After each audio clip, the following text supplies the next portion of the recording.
Vítám všechny posluchače podcastu. Já jsem strašně rád, že jsem si konečně odchyt tady Michala. Kdo by ho neznal, tak je to Michal Zelňák ze Slovenska, arborista, který dělá tu svoji práci strašně dlouho a zároveň k tomu se i dostaneme.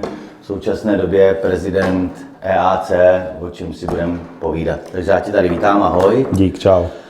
A začneme jednoduše jako u všech, jak jsi se dostal k arboristice a proč jsi se dostal k arboristice? Pre peniaze. Jako hodně lidí, ano.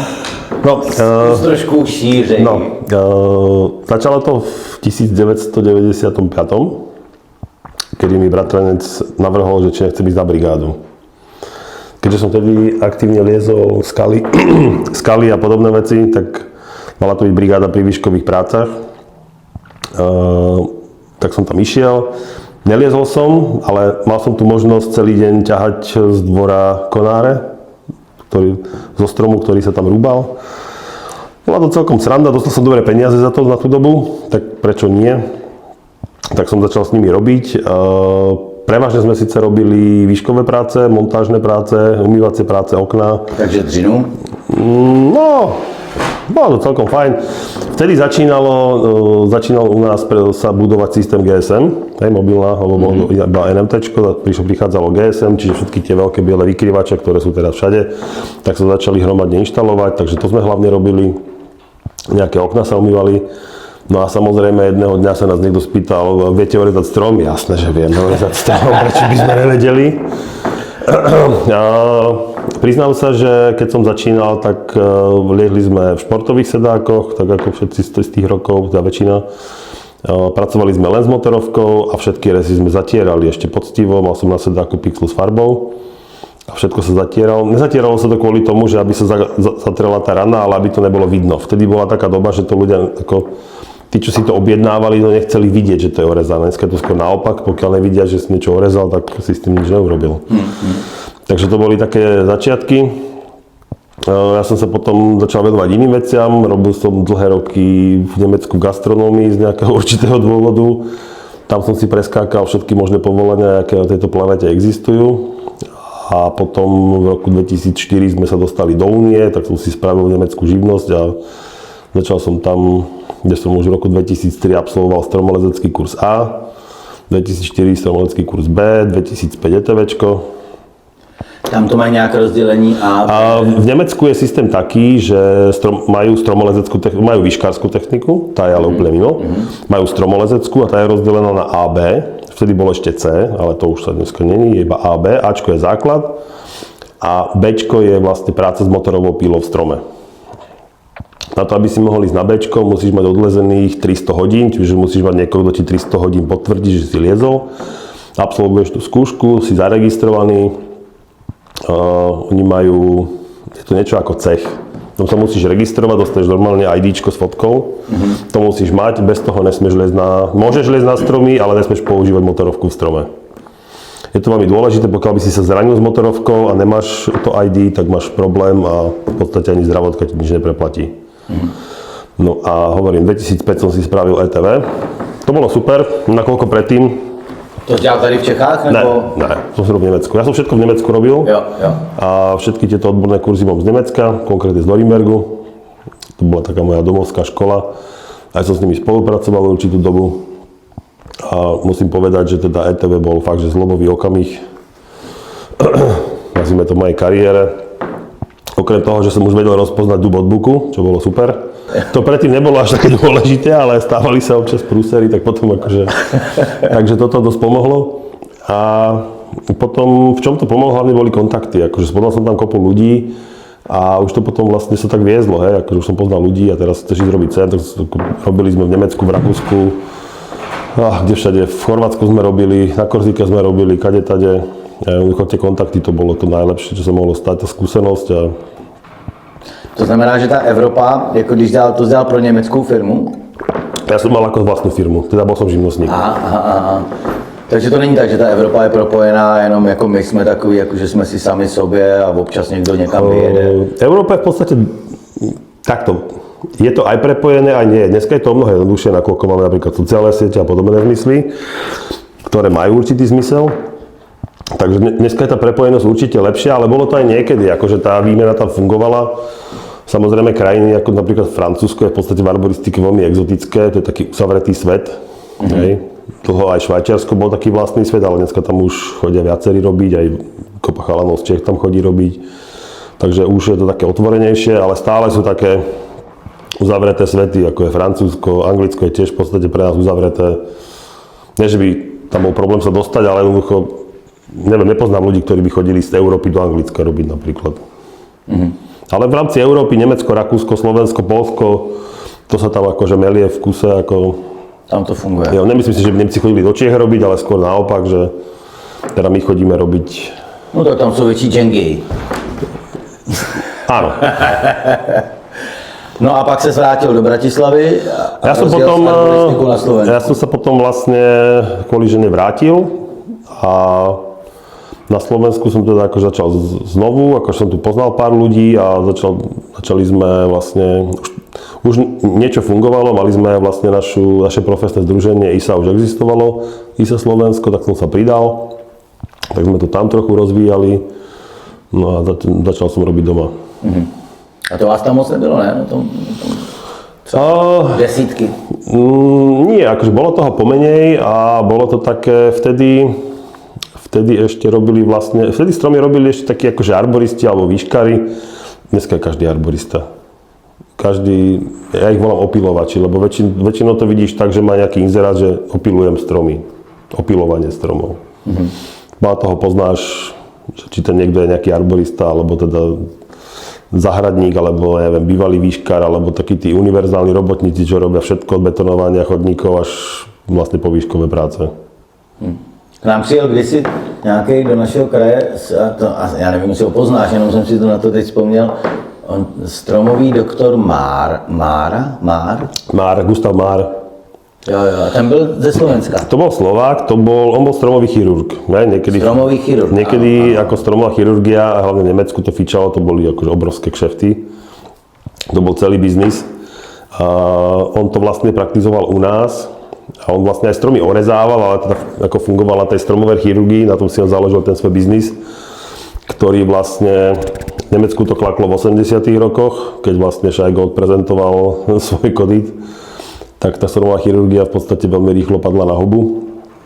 A tým, že u nás je všetko také spomalené a príde to až za pár rokov, tak on ešte ako v 90. rokoch u nás vo veľkom fungoval.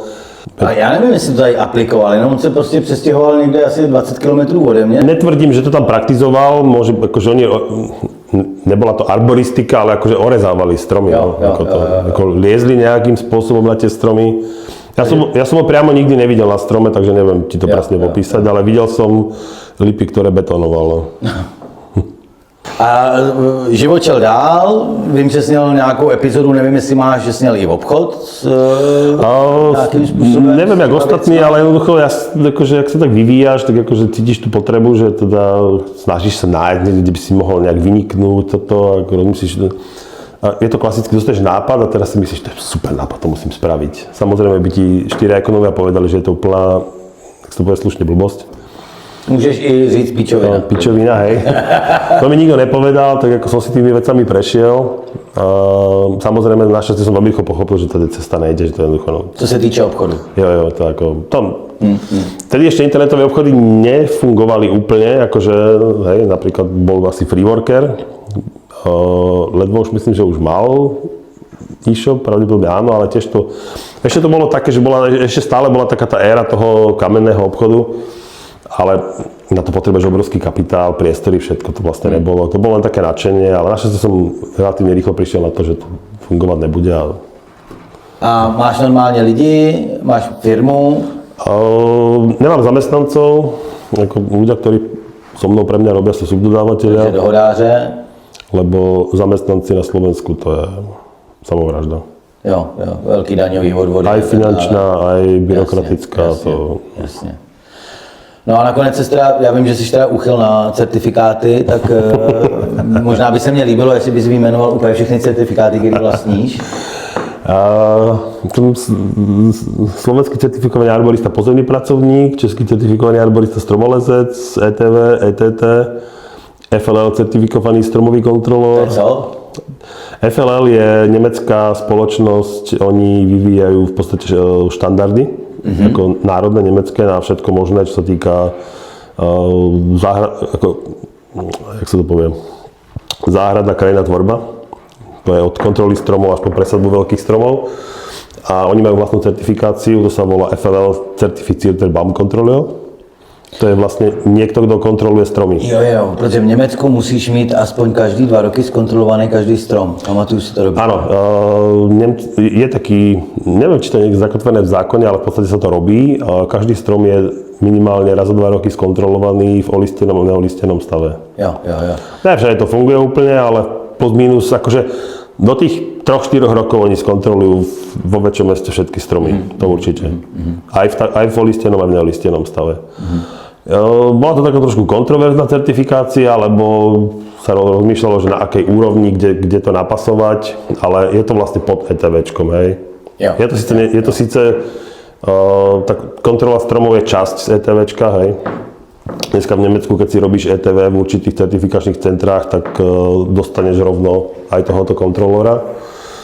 Lebo majú napríklad tú simuláciu na kontrolu stromu, majú upravenú na podmienky tej skúšky, takže to dostaneš. Takže, no a potom, ako posledné som si dorábal VCR praktik a VCR konzultant. Máš oba? Jo. ISU nie, nakoľko to nikto nerobí v okolí, robili to Rakúšania určitú dobu, ale už tým skončili. A v podstate ty si vieš urobiť ISA Certified Arborist alebo BCMA, čo je vlastne Board Certified Master Arborist. Vieš si spraviť hoci kde na svete. Oni ten systém majú totiž urobený tak, to sú online testy. Chcel som si spraviť to BCMA, ale keď som sa do toho trochu zahlbil... To je co? Board Certified Master Arborist. To znamená, že... Anglická vec, nebo? To je americká. To je, že nejaká dozorná rada ťa akože certifikuje, že oni vlastne ťa skontrolujú. Je to akože taký ich veľmi vysoký, je to niečo ako ETT, ale je to vyslovene len online test, kdežto ETT v podstate si aj v teréne, musíš veci v teréne riešiť. A to je ten rozdiel medzi tými certifikáciami, že tie naše sú vlastne spojené so životom, sú praktické, kdežto oni to majú nastavené tak, že to majú všetko len online. Tá výhoda je, že to môžu pustiť do sveta hoci kde. Nemusia nič riešiť, nejakých supervisorov, dozory, nič, žiadne skúšky neriešia. Jižní Korejci si proste udělá ISU. Aj v Severnej, keby im tam pustili, tak to spravia aj tam. Hej? Takže to není problém. No ale ja som potom od toho upustil, lebo vieme, že tá arboristika je v Amerike trochu iná. Mal som trochu obavu, že by som to možno aj neurobil, lebo nechcelo sa mi učiť tie ich veci, ktoré u nás vôbec nepoužijem. Tak som sa potom na to v podstate vykašľal. A to když máš ETVčko, nevím, měl jsem to nějak tak jako uložený, že kdybych si zažádal o ISU, tak by mě ji teoreticky mohli schválit? Keď máš ETV, tak jediné, čo ti uznajú a čo môžeš dostať je ISA Certified Tree Worker Climber Specialist. Alebo teda platform. Americký dohľad nad certifikáciami, čo je ANSI, American National Standard niečo, tak zatrhli tento transfer, lebo ETV túto certifikáciu nemá. A pracujeme na tom, aby to jedného dňa bolo realita, ešte to bude pár rokov trvať. Čiže z tohoto dôvodu, nie je to preto, že by to ISA nechcela robiť, ale jednoducho tá ich národná certifikačná spoločnosť povedala, že to nesmú robiť tie transfery, lebo my to ISO nemáme. To jsi krásně nahrál, řekl, zpracujeme na tom, takže se dostaneme k roku 2024, kdy jsi se stal prezidentem Evropské EAC. Niekedy si myslím, že viacerí si myslia o EAC, že je to nejaká skupinka nejakých starých páprdov, čo sedia niekde. Diletáři. A niečo tam rozhodujú. EAC je zastrešujúca organizácia, na rozdiel od ISA. ISA má osobných členov. Našimi členmi sú vlastne organizácie z rôznych európskych krajín. A my sme zastrešujúca organizácia v Európe. A máme na starosti a spravujeme certifikáciu ETV, čo je European Tree Worker, ETT, European Tree Technician a VCERT, Veteran 3 Specialist. Čiže toto je takéto hlavné. Druhá vec je, venujeme sa pri nejakej prezentácii vývoju arboristiky, účastníme sa rôznych projektov, teraz vlastne projekt Štandardy, potom je tam kopa iných projektov a samozrejme snažíme sa riešiť nejaké situácie ohľadom arboristiky v Európe. Takže toto je vlastne taká úloha. No a ja som sa dostal v 2018 alebo 17. 18. som bol zvolený do správnej rady. No a minulý rok v Zadare som bol zvolený za prezidenta EAC. To znamená, že to obnáší spoustu práce, spoustu řešení. Je to 4letý... 2letý jenom. 2 roky, no. To nestihneš se ani rozkoukat. Nevadí. Je to akože... Ten předtím to obhajoval několikrát za sebou, nebo? Ne, predo mnou bola vlastne Stefania Gasperini z Talianska. Tá bola 2,5 roka. Ono celé to začalo, že pred ňou bol ešte Angličan, Jonathan Cocking, ktorý bol 2,5 alebo skoro 3 roky. Tam bol COVID totižto. Jo. Ono tam aj jedno AGM vypadlo, bolo iba online. A AGM je naše valné zhromaždenie, Annual General Meeting, ktoré musíme raz do roka v súlade so stanovami usporiadať. Čiže jeden rok to bolo čiste online, no a potom bolo mimoriadne AGM bolo v novembri. Čiže tam sa to tak všelijak popresúvalo a v rámci covidu, keď sme sa aj nemohli stretnúť, tak online sme si povedali, že prezidenta voliť nebudeme.